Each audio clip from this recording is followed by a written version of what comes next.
So I got this from my friend. All the bolts and stuff were loose, and something, I think one bolt was broken or something. He didn't have time to fix it, so he gave it to me. I was originally thinking about just harvesting it for parts, but then I started looking at it and it's kind of fun, so I restored it.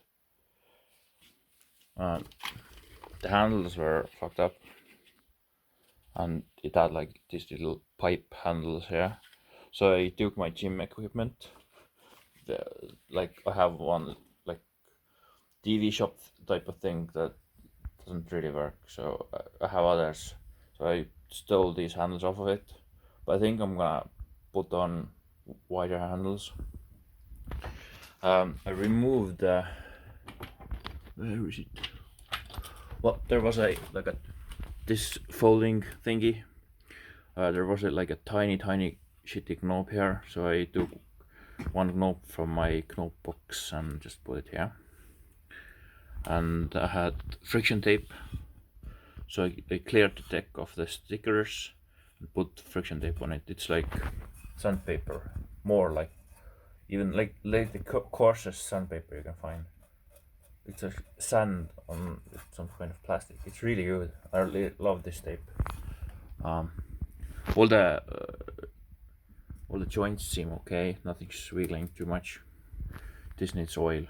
This needs lots of oil. It doesn't fold really well.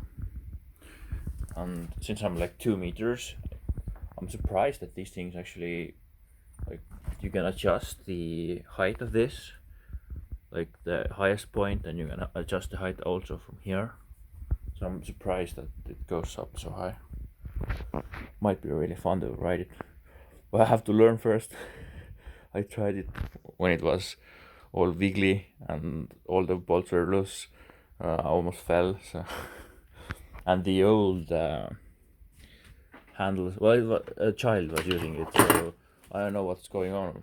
Is this normal? But all the handles. Look at this. That's a lot of accidents or a lot of dropping it on the ground. I'm not sure. I hope these are not accidents. But yeah, it's gonna be fun either way.